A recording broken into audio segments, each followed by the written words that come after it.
मित्रों, कहते हैं कि भगवान शिव के लिए ना तो कोई देव है और ना ही कोई दाना, ना कोई बड़ा है ना कोई छोटा, ना तो कोई अधिक प्रिय है ना कम। वो सबको एक समान रूप से देखते हैं। अगर कोई राक्षस भी उनकी भक्ति करता है तो शिव उसे भी अपने भक्तों के रूप में स्वीकार कर लेते हैं। ऐसे ही उन्हें देवों के देव महादेव नहीं कहा जाता। अगर आप भगवान शिव का ध्यान करते हैं, निरंतर उनका नाम लेते हैं या उनकी पूजा करते हैं, तो यहाँ 5 महाशक्तियाँ हमेशा आपके साथ रहती है, आपकी रक्षा करती रहती है, आपके कार्यों को बनाती रहती है और हर एक मुसीबत जो आपको हानि पहुँचाए उससे आपको दूर रखती है, क्योंकि भगवान शिव के साथ 5 ऐसे देवता हैं जो उनसे हमेशा जुड़े रहते हैं, जो आपकी हमेशा रक्षा करते हैं। जो भी भगवान शिव की भक्ति करने लगता है या निरंतर उनका नाम लेता है, उसके साथ के 5 महाशक्तियाँ स्वयं चलना शुरू कर देती है और उसे भगवान शिव के साथ साथ महाशक्ति के रूप में इन 5 देवताओं का साथ भी मिल जाता है। सबसे पहले महाशक्ति के रूप में जो देवता आपका साथ देते हैं वो काल भैरव है। काल भैरव भगवान शिव के रुद्र रूप है। काल भैरव का रूप जो है वो काल से भी परे है। जो काल से परे है वो काल भैरव है। काल भैरव अपने आप में भगवान शिव है और समस्त गुणों को धारण करने वाले हैं। भगवान काल भैरव भूत प्रेत पिशाच सबके अधिपति हैं, राजा है और इनकी आज्ञा के बिना कोई भी बुरी शक्ति आपका अहित नहीं कर सकती। जो भगवान शिव का भक्त है वो काल भैरव का भी भक्त है और जो भगवान शिव की पूजा करते हैं ऐसे लोगों पर काल भैरव की कृपा हमेशा बनी रहती है और भगवान काल भैरव उनकी हर समय रक्षा करते हैं। जिसके साथ स्वयं भगवान काल भैरव हो उसे भला किस बात की चिंता। जो दूसरी महाशक्ति आपके साथ होती है वह है नंदी जी। नंदी जी भगवान शिव के बहुत करीब है और शिव जी की सेवा में सदैव तत्पर रहते हैं।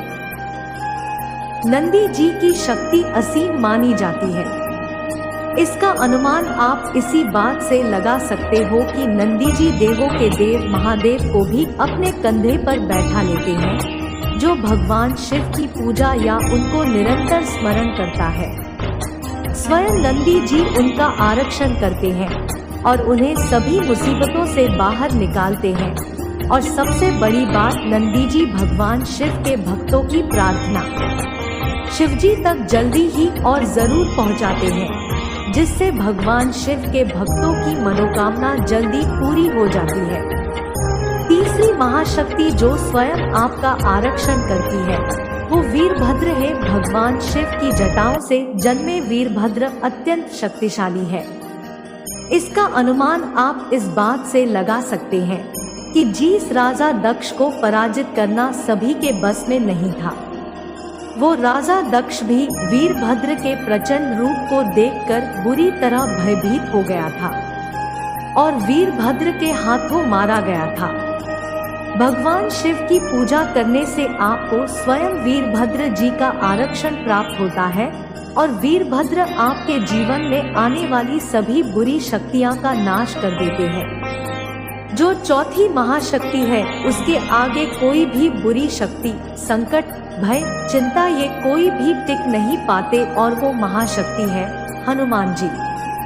इस कलयुग के समय में जिस भगवान को जल्दी प्रसन्न करके उनकी कृपा पाई जा सकती है वो हनुमान जी ही है। जिस तरह हनुमान जी ने श्री राम के सभी संकटों को दूर किया था, उसी तरह जो भगवान शिव की पूजा करते हैं हनुमान जी हमेशा उनके सभी संकटों को हर लेते हैं। जिसकी किसी को भी हनुमान जी की कृपा प्राप्त हो जाती है उसके जीवन के सारे कष्ट धीरे धीरे खत्म होने लगते हैं। मन का भय खत्म होने लगता है, चिंता खत्म होने लगती है और वो निडर और मजबूत बन जाता है। हनुमान जी हर कदम पर उसकी रक्षा करते हैं। और उसका साथ देते हैं। जो आखिरी महाशक्ति आपका साथ देती है, उनका तो बस नाम लेने से ही जीवन सफल हो जाता है। प्रभु श्री राम भगवान शिव के इष्ट है और शिव सदा श्री राम का नाम जपते रहते हैं। उसी तरह भगवान शिव भी श्री राम के इष्ट और एक दूसरे के पूरक हैं। जो भी भगवान शिव की पूजा करते हैं या उनका नाम जपते हैं, तो अपने इष्ट की पूजा से भगवान श्री राम भी प्रसन्न हो जाते हैं और अपनी कृपा बनाए रखते हैं। अगर कोई शिवलिंग पर जल चढ़ाते समय श्री राम मंत्र बोलता है, तो भगवान शिव और श्री राम दोनों उसकी रक्षा करते हैं। तो इस प्रकार अगर आप भगवान शिव की पूजा करते हैं या उनका नाम लेते हैं, तो ये 5 महाशक्तियाँ हमेशा आपका साथ देती हैं और रक्षा करती हैं। तो मित्रों, वीडियो अच्छी लगी हो तो एक लाइक करके कमेंट में हर हर महादेव लिखना ना भूलें। जय भोलेनाथ।